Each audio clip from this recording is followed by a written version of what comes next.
Si imagináramos una charla entre un neurótico y un perverso, el neurótico, basado en su ignorancia y en su velo fantasmático, le diría al perverso: tú eres una bestia humana que goza, eres un asco. Y el perverso lo miraría y le diría: ¿yo un asco? No, no, señor. Yo, cada vez que actúo, tú te fascinas. Te fascinas con lo que yo hago. Tú fantaseas lo que yo actúo. Y cada vez que actúo, tú estás siguiendo mis pasos. Y eso es así. Cada vez que aparece la noticia de que un padre tuvo encerrada a su hija en un sótano durante años, cada vez que aparece la noticia de que tal ha asesinado a fulano, a mengana, y lo hizo de tal o de tal otra manera, los neuróticos dicen: ¡ay, qué horror, qué terrible! Se rasgan las vestiduras y dicen: ¡por Dios santo! ¿Cómo se atreven? Subir el volumen, subile, que quiero seguir escuchando. ¿Y qué pasó? ¿Y qué pasó? Contame, decime. ¡Ay, pobre, pobre! ¡Ay, cómo está fulano! ¿Cómo está mengana? ¿Que le pasó esto, no? ¿Qué tal cosa? ¡Ah! Y uno puede ver incluso en los ojos vibrantes de goce del neurótico el morbo que niega. ¿Por qué cuando hay un accidente hay gente mirando alrededor? ¿Se lo preguntaron alguna vez? Alejandro Campota aquí, bienvenidos a la anteúltima clase de la cursada de psicopatología. Ya estamos terminando el cuatrimestre, qué rápido ha pasado todo. La clase de hoy va a ser sobre perversión. Vamos a trabajar, en primer lugar, la pregunta de qué es la perversión, qué implica perversión, qué significa perversión. En el segundo punto nos vamos a preguntar si un perverso es necesariamente un psicópata, es decir, si la perversión es igualable a la psicopatía. Y por último, como tercer punto, vamos a trabajar la angustia que el neurótico siente frente al perverso.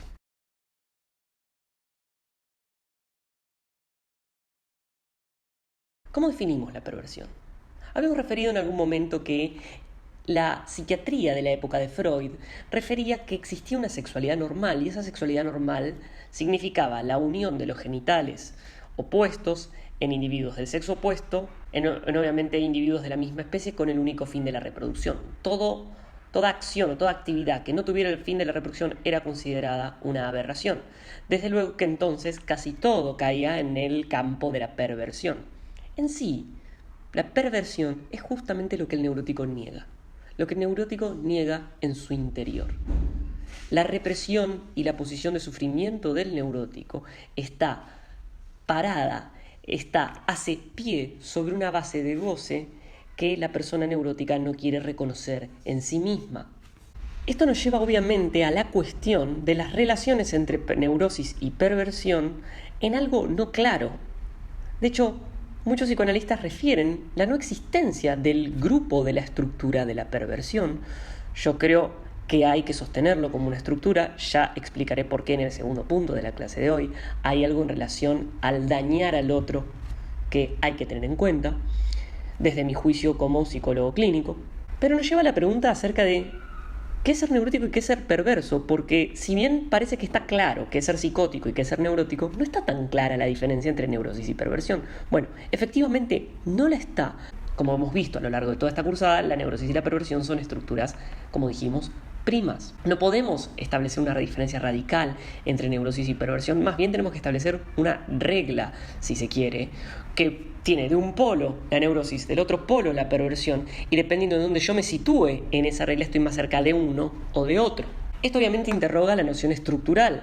Y entonces, ¿por qué definimos o diferenciamos neurosis, psicosis y perversión? Por favor, recuerden que en la primera clase dijimos que la forma en que clasificamos los padecimientos mentales o las estructuras psíquicas es una forma que tiene que ver con los libros, que por lo tanto no es la realidad y que siempre tiene una diferencia con la realidad y que tenemos que estar dispuestos a tirar nuestras clasificaciones a la basura en el momento en que la realidad nos demuestra otra cosa que la que sostenemos en nuestras hojas tan bellas y en nuestros pizarrones tan bien ordenados y armados. Por lo tanto, con esto, ¿eliminamos la diferencia neurosis-perversión? No la eliminamos. Ahora entonces, ¿qué? Podríamos hablar de graduaciones en las cuales la Verleugnung o la negación y la Verdrängung o la represión ¿son variables? Efectivamente, sí, porque lo que esas operaciones refieren son mecanismos psíquicos. Los mecanismos psíquicos no son entidades universales y eternas, sino que son fenómenos ubicables en relación a cierta posición del sujeto con su propio goce. Y eso nos permite hablar de personas más o menos perversas.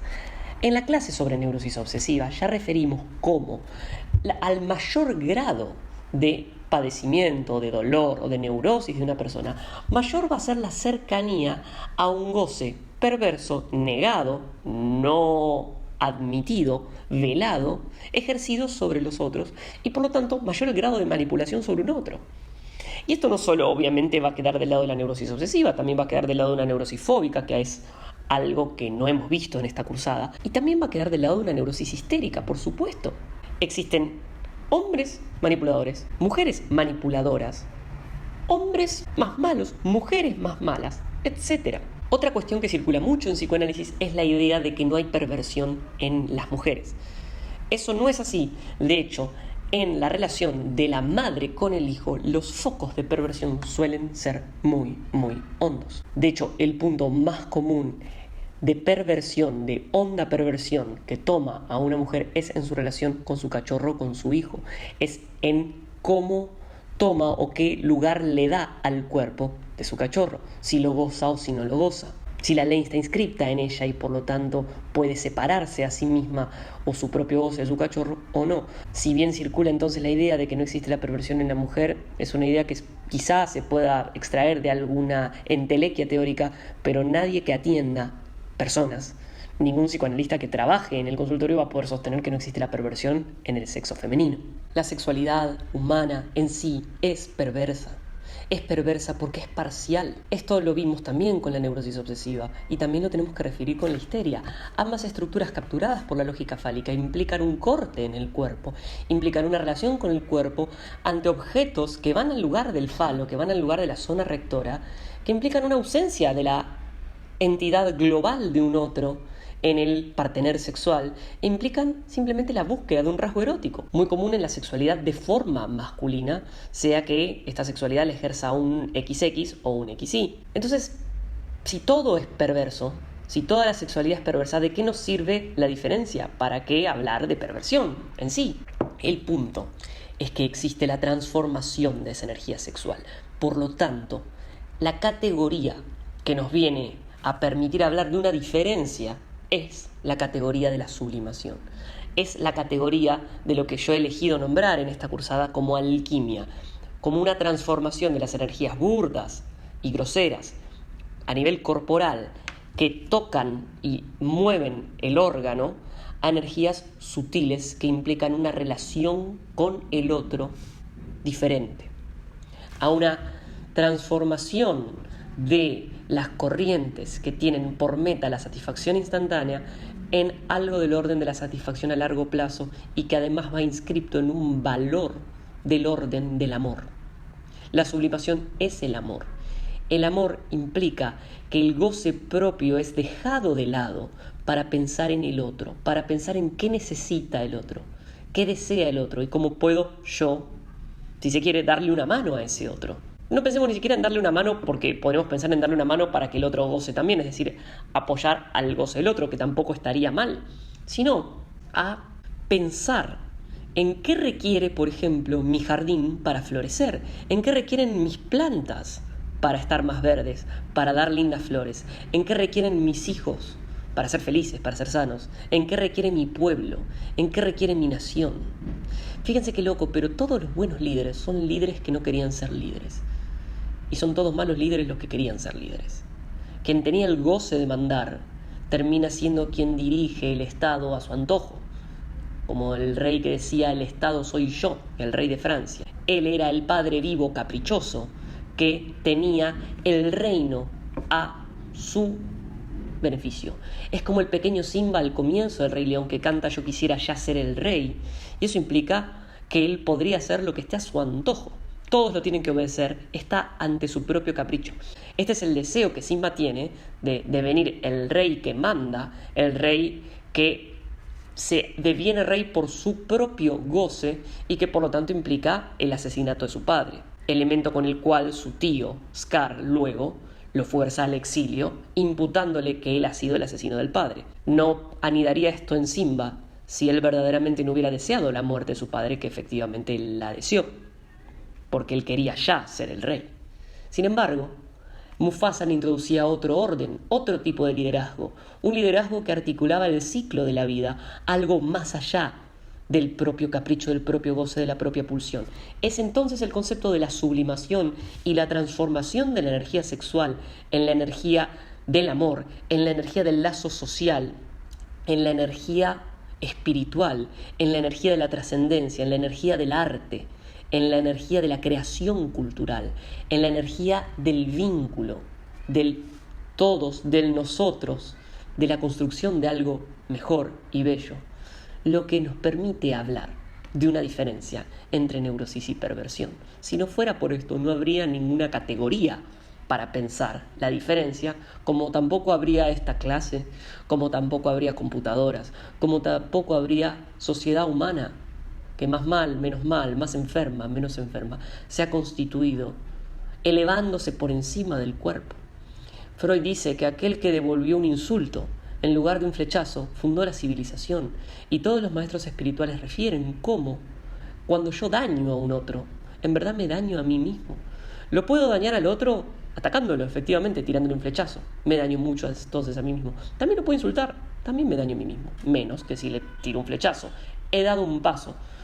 Nuestra civilización todavía se tira flechazos, se tira insultos y por ahí se mate a sí misma tirándose bombas. No obstante, lo que hay de bello, lo que hay de cultura, lo que hay de elementos luminosos de la creación del hombre, todo tiene que ver con un salir del propio goce, con un vaciamiento del cuerpo de goce. Pero en eso estamos hablando del culmine, de lo más sublime de la creación espiritual, y no de la neurosis. Porque justamente la neurosis acontece porque ese nivel de sublimación no lo es tanto.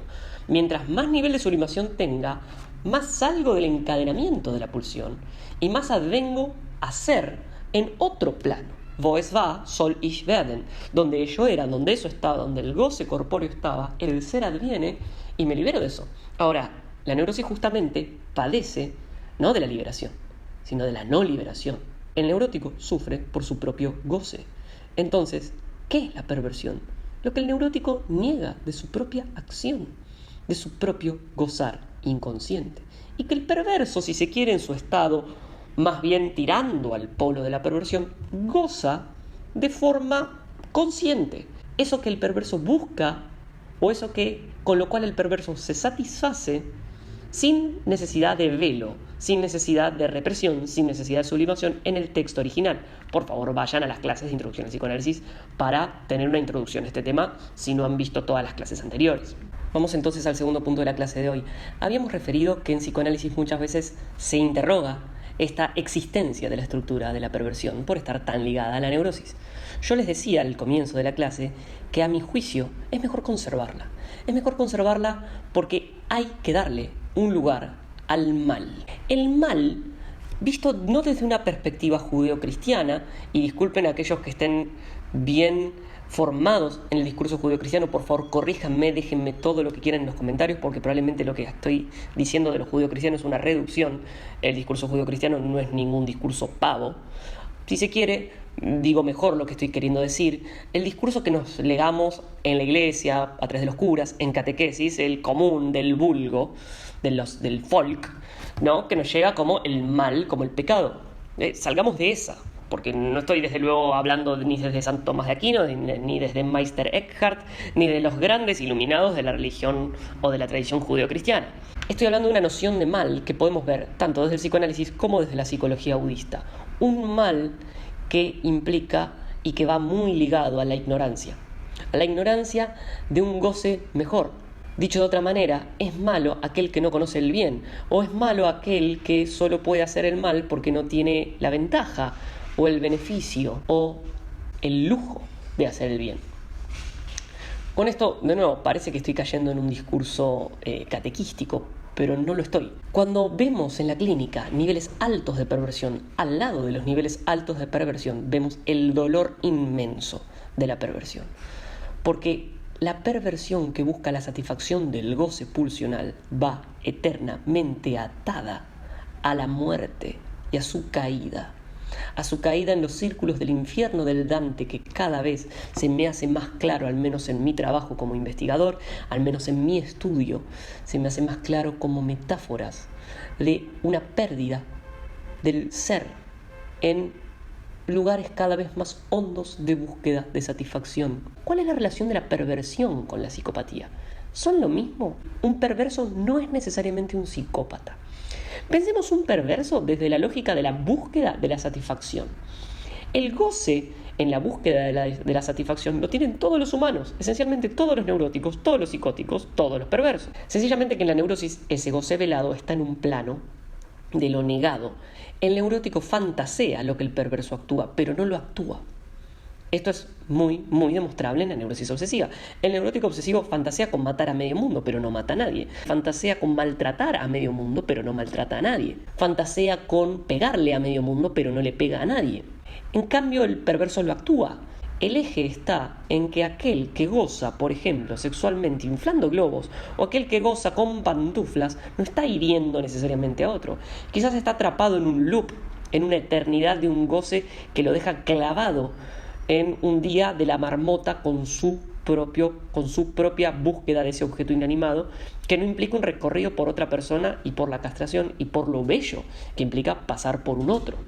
También por el crecimiento espiritual que implica pasar por un otro. Está atrapado en una pantufla, en un zapato, en una braga, en un cacho de tela. Oigan, pero también los neuróticos obsesivos están atrapados en el culo, en las tetas, en ese rasgo que buscan. También la histeria está atrapada. ¿Cómo salir de la cuestión? Existe un nivel o un grado de regocijo pulsional que implica la eliminación de la categoría del otro y una imposibilidad para entender la vida más allá del sí mismo, entender la vida más allá del goce, ya que el goce implica una negación de la vida, implica una negación del amor y un adormecimiento. Recuerden cuando veíamos las clases de pulsión en Introducción al Psicoanálisis, a más goce, más adormecimiento, a más goce, menos conciencia, a más conciencia, menos goce. Si yo gano conciencia conmigo mismo, menos puedo gozar. Si yo en cambio pierdo conciencia, más puedo gozar. ¿Qué lugar ocupa aquí el mal? Mientras más voy cayendo en el goce, más voy perdiendo la compasión que me genera el ser, ya sea mi ser o el ser del otro. Si vemos la historia de la humanidad ha fluctuado entre momentos más luminosos y momentos menos luminosos, entre momentos más iluminados y momentos más oscuros. La noción de menor, por ejemplo, la noción de infante es una noción que tiene en nuestra versión de la civilización más o menos 100 años. Antes de esos 100 años, los niños trabajaban, los niños estaban en las minas y además los niños eran objeto de goce sexual por parte de los adultos. De hecho, las niñas eran casadas a la edad de 11 años, 10 años y muchas veces eran introducidas en el goce sexual de forma muy prematura, porque la cuestión de la sexualidad que un adulto ejerce sobre un infante es una cuestión oscura. Lo es porque ese adulto elimina la categoría del ser del niño. El niño, en tanto un ser viviente completamente dependiente del adulto, es un ser que se aferra a el amparo que el ser adulto le da. Cuando el ser adulto hace uso de ese vínculo que el niño tiene con él y ejerce un influjo pulsional sobre el cuerpo de ese niño, lo marca para toda la vida. Deja una inscripción en su cuerpo que quizás el niño tarde muchas vidas en resolver, porque esa marca tan fuerte es algo que genera un efecto muy hondo, mientras que desde otra perspectiva, ese niño alojado como un ser y amparado y cuidado genera una vibración mucho más alta y una capacidad de felicidad mayor. Es por eso que en una sociedad más sana, los niños son ubicados en la posición de niños que necesitan jugar y aprender y son alojados como el futuro de ese pueblo. Si el futuro de ese pueblo está atravesado por el goce de los adultos, entonces ese pueblo tiene un futuro que va a repetir los traumas de esa historia. En cambio, si yo quiero limpiar esa historia, si yo quiero, más allá de lo que hicieron conmigo, hacer algo diferente, tengo que hacer algo diferente para adelante. Por eso es correcto que todo abusador fue abusado, mas no todo abusado deviene abusador. Siempre hay una elección subjetiva por parte de aquella persona que está marcada por el goce de un adulto a edad tan temprana. El perverso, entonces, ¿es un psicópata? No necesariamente toda la sexualidad es perversa. Todo goce bajo, todo goce corporal es perverso, es parcial, es polimorfo. Pero algo del orden del mal tiene que ser ubicado aquí. El mal implica la eliminación del otro. El mal implica la no existencia de la compasión por el ser que tengo enfrente. Mientras que un acceso a niveles de mayor paz, bienestar y armonía en mi interior hacen que yo no pueda hacerle un mal a otro. ¿Matarían un pajarito por matarlo? Bueno, en otro momento el maltrato con los animales era muy extendido en la sociedad. Vivimos en una sociedad en donde el maltrato animal es moneda corriente, pero cada vez hay más conciencia al respecto. Entonces las personas hoy en día cuidan a los animales más que en otro tiempo. Al menos existe el interrogarse sobre eso, al menos existe la pregunta sobre eso, y existe una versión crítica, una visión crítica de eso. ¿Matarían a un pajarito? ¿Dañarían a un ser que no los está dañando a ustedes? No, de ninguna manera. Porque, de nuevo, no es malo el que quiere, es malo el que puede. Ser malo es una condena, no es una libertad. El mal tiene que ver con esa versión del hombre en el sentido del humano, no en el sentido de hombre o mujer, con esa versión del hombre que actúa desde su propio capricho, desde su propio goce, y elimina o no contempla el ser del otro. Lacan, cuando habla de la perversión, juega con la homofonía de la perversión, con, en francés, perversion. Père es padre, nom du père, se acordarán de la clase 5. Una versión del padre la va a llamar, y va a tomar un texto de Freud de 1915, está bien lo que estoy diciendo, sí, de 1915, Tótem y Tabú, donde Freud habla, para que quede como encolumnado de forma sencilla y que se entienda, no me voy a meter en este texto ahora porque hay mucho para decir. Freud va a hablar de una instancia, de un padre vivo, caprichoso y gozador, a un padre muerto, en el cual hay la inscripción de la ley y la inscripción de un orden que atraviesa a todos y regula las relaciones de un pueblo, de una familia. Esta versión del padre que Lacan refiere, jugando con el significante, entonces jugando con la homofonía, habla de ese padre gozador, ese padre desamorado, que es la misma versión del padre que se le presenta al neurótico obsesivo, cuando su superyo se le divide y una parte de su mente lo tortura, diciéndole o imponiéndole las más absolutas barbaridades, que obviamente siempre van a quedar del lado de su mente o de su mundo interno y nunca van a pasar a la realidad, porque esa es la propiedad de la neurosis obsesiva. Fantasea todo eso oscuro, se le adviene a la cabeza todo eso oscuro. Cuando digo fantasear, creo que están entendiendo ya todos a esta altura de que no estoy hablando de un fantasear en el sentido positivo, estoy hablando de un fantasear en el sentido negativo. Uno puede fantasear cosas horribles. Bien, el neurótico obsesivo fantasea cosas horribles a nivel de los pensamientos compulsivos que tienen que ver con esta cara desamorada del superyo. Esto nos lleva al tercer punto de la clase de hoy. ¿Por qué un neurótico se angustia ante la presencia de un perverso? Piénsenlo. El perverso lo que hace es gozar del texto original que el neurótico niega. Vamos al cuentito. En el autoerotismo el niño goza. Adviene la ley, advienen los diques, y lo fuerzan a abandonar ese goce a fin de entrar en el campo de la sublimación.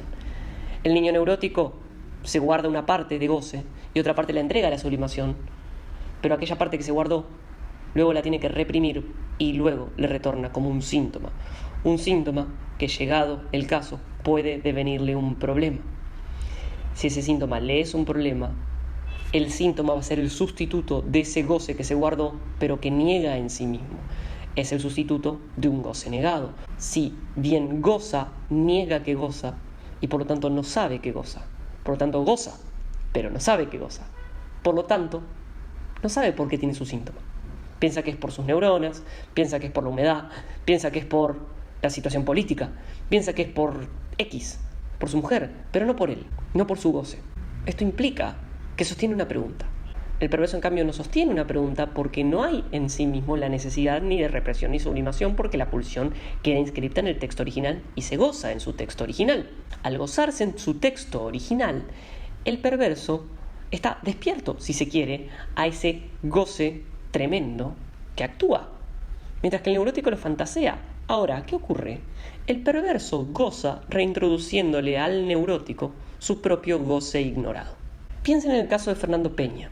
Fernando Peña, para los que no son argentinos, googleen, busquen en YouTube. Fernando Peña era un comediante argentino que tenía una posición en relación a un montón de temas tabú a nivel social, que los encaraba y los tomaba de una forma absolutamente directa. Y que de hecho en sus presentaciones en público Fernando Peña llamaba a cierta gente del público a venir al escenario. A esa persona que hacía subir al escenario, literalmente, muchas veces terminaban angustiadas las personas. De hecho, muchas personas le hicieron demandas a Fernando Peña por lo que sucedía en el escenario. Desde luego que tenían su propia responsabilidad de ir al espectáculo de Fernando Peña, de sentarse en el primer asiento y además de subir al escenario, porque nadie lo forzó a punta de pistola a subir al escenario. Ahora, ¿qué ocurría? Fernando Peña se ubicaba a nivel de lo gracioso, a nivel del juego, a nivel de la posición de un perverso que reintegraba el goce ignorado en el neurótico. Otro caso de estos es el caso de Louis C.K. Hay varios stand-ups de él en Netflix. Les recomiendo uno titulado 2017, Louis C.K. 2017, en donde él toca un montón de temas que los aborda de forma directa y producen un efecto de morbo, un efecto oscuro que termina en el chiste y en la gracia. Los invito a que presten atención a los chistes, al humor negro en particular, y van a ver que cerca del goce, en el morbo está. Si imagináramos una charla entre un neurótico y un perverso, el neurótico, basado en su ignorancia y en su velo fantasmático, le diría al perverso: tú eres una bestia humana que goza, eres un asco. Y el perverso lo miraría y le diría: ¿yo un asco? No, señor. Yo, cada vez que actúo, tú te fascinas con lo que yo hago. Tú fantaseas lo que yo actúo y cada vez que actúo, tú estás siguiendo mis pasos. Y eso es así. Cada vez que aparece la noticia de que un padre tuvo encerrada a su hija en un sótano durante años, cada vez que aparece la noticia de que tal ha asesinado a fulano, a mengana, y lo hizo de tal o de tal otra manera, los neuróticos dicen: ¡ay, qué horror, qué terrible! Se rasgan las vestiduras y dicen: ¡por Dios santo! ¿Cómo se atreven? Subir el volumen, subile, que quiero seguir escuchando. ¿Y qué pasó? Contame, decime. ¡Ay, pobre! ¡Ay, cómo está fulano! ¿Cómo está mengana? ¿Qué le pasó esto, no? ¿Qué tal cosa? Y uno puede ver incluso en los ojos vibrantes de goce del neurótico el morbo que niega. ¿Por qué cuando hay un accidente hay gente mirando alrededor? ¿Se lo preguntaron alguna vez? ¿Por qué siempre que hay sangre hay... ¿qué pasó? No, decime. Uy, ¿qué es el gossip? ¿Qué es el... me sale murmullo, no me sale la palabra. El chamullo. Que el gossip, gente, no tengo a nadie enfrente, tengo una cámara, nadie me va a responder. El gossip, en criollo, en lunfardo, en argentino, es el conventillo. Se levanta conventillo, se arma conventillo. Bueno, no me sale la palabra. Pucha, el murmullo. ¿Qué es ese lleva y trae? Es goce. Vean en Netflix el documental sobre Jeffrey Epstein, quien tenía un sistema de prostitución de menores, de niñas menores, donde intervinieron un montón de personajes bastante importantes que hoy en día, bueno, esto está en todos los diarios, no voy a hablar de esto, pero me interesa referir un personaje en particular que siempre está en las películas que remiten a estos temas, que es Kevin Spacey. Kevin Spacey tuvo una denuncia en el transcurso de rodar House of Cards, donde él hacía del presidente de los Estados Unidos, ¿no? Y luego sacó un video en YouTube diciendo cosas. Los invito a que lo vean y que compartan en los comentarios qué opinan de eso. Quiero que me digan qué piensan, qué ven en esa posición de él. Es muy interesante para pensar porque casi hasta que genera vértigo escucharlo. Él lo que dice básicamente es: yo les hice este personaje y a ustedes les encantó. And you loved it. Involucra al espectador, involucra a esos que estamos, y me incluyo, viendo, por ejemplo, Seven, 7 pecados capitales, o viendo House of Cards. Yo los invito a ver y a que lo comentemos porque es algo interesante, no por condenar a nadie. Yo no puedo hacer ningún juicio sobre Kevin Spacey, ni mucho menos, no puedo decir nada de él porque no lo conozco, no sé quién es. Pero sí, de todo el discurso que surge alrededor de él. ¿Qué pasa con el morbo? ¿Qué pasa con ese humor? Ese humor toca el centro de la neurosis. Entonces, ¿por qué un neurótico se angustia frente a un perverso? ¿Qué era la angustia? Recuerden que la angustia era la señal de un peligro. Y uno diría, claro, el peligro de estar frente a un psicópata que me va a asesinar. No. La angustia que el perverso genera ante el neurótico no es la angustia de estar frente a un asesino. También puede generar la angustia de estar frente a un asesino. No vamos a negar esa parte. Pero la angustia importante, grosera, que genera el perverso al neurótico es la angustia de que al neurótico se le empieza a caer su propio velo, se le empieza a caer su propio fantasma.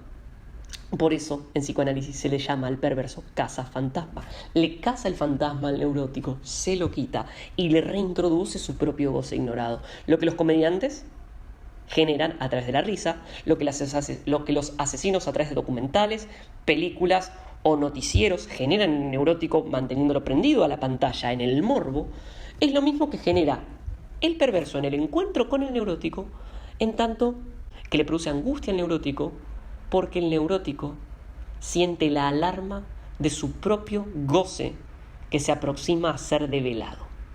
Siente la alarma de aquello que él mismo niega. Es por eso que el neurótico se angustia frente al perverso. Guarda, porque aquí siempre se puede incurrir en el alma bella, de que el neurótico se angustia porque el perverso le hace algo, no es porque le hace algo. Además de que le pueda hacer algo, es porque el neurótico no se quiere encontrar con su propio goce ignorado. Bien, vamos a hacer un repaso de lo que vimos hoy. En primer lugar nos preguntamos qué es la perversión. Referimos que toda la sexualidad es perversa en sí. Y entonces nos preguntamos cuál es la necesidad o de qué sirve distinguir neurosis de perversión. A esto respondimos que el eje por el cual nosotros podemos distinguir estos dos polos es la sublimación. Si bien lo podemos ubicar como una regla del cual en un polo tenemos la neurosis, del otro lado la perversión, y mientras más enferma tenga la estructura puedo acercarme más al plano de la perversión, existe algo en los humanos que nos lleva a trascender el plano del goce corporal y nos lleva a vivir o habitar el plano del lazo con el otro, el plano del amor, el plano de la creación artística, el plano espiritual o el plano de la trascendencia. Es por eso que hablamos de perversión. Si no existiera eso, no habría necesidad de hablar de neurosis y perversión, como tampoco habría psicoanálisis, como tampoco habría clases, como tampoco existiría la cultura humana. En segundo punto, nos preguntamos si un perverso es necesariamente un psicópata. Dijimos que no. Hay goces perversos en toda neurosis, obsesiva, histérica, fóbica. Hay fetichismo, hay pedazos de cuerpo, hay goces que pueden dibujarse de un lado, desde el otro, haciendo alusión a escenas, a fragmentos de textos, etc. Pero en sí hay algo del orden del mal en juego que nos permite hablar de la psicopatía, esencialmente. Y eso tiene que ver con la ausencia de la contemplación del ser del otro, con la ausencia de la bienestar, la armonía y la paz interior que hace que una persona pueda dañar a otra persona en busca de su propio goce. Por último, nos preguntamos por qué un neurótico se angustia frente a un perverso. La respuesta es que el perverso le reintegra su propio goce ignorado, que no tiene que ver con lo que el perverso le vaya a hacer al neurótico, sino que tiene que ver con que levanta una alarma frente a algo que el neurótico no quiere saber, pero que sin embargo goza a través del cine, goza a través del morbo, goza a través de la comedia, goza incluso en fragmentos de su sexualidad, pero que el neurótico no quiere saber. El perverso se lo reintegra. Por eso el neurótico activa la alarma de la angustia frente a la presencia del perverso. Les recomiendo para trabajar esto que vean la película Seven, 7 pecados capitales de David Fincher, y podemos intercambiar más comentarios al respecto. Van a ver que el personaje de Kevin Spacey, que hace del perverso, reintegra una verdad que se debe en esa conversación tan maravillosa que tiene con Somerset y el personaje de Brad Pitt, que ahora no recuerdo cómo se llamaba. No me sale el nombre ahora. Véanla y coméntenme en los comentarios qué les parece esa película, qué opinan de esa película, y lo seguiremos trabajando. Bueno, gente, nos veremos prontamente para la última clase de la cruzada, donde vamos a trabajar el proceso del enfermar y el curar desde una perspectiva tanto psicoanalítica como desde la psicología budista y desde la psicología gestáltica, a partir del desarrollo de Dahlke y de Telfesen en un libro que les recomiendo que tengan siempre en su biblioteca, titulado La enfermedad como camino, Krankheit als Weg. Espero que esté muy bien, nos vemos la semana que viene.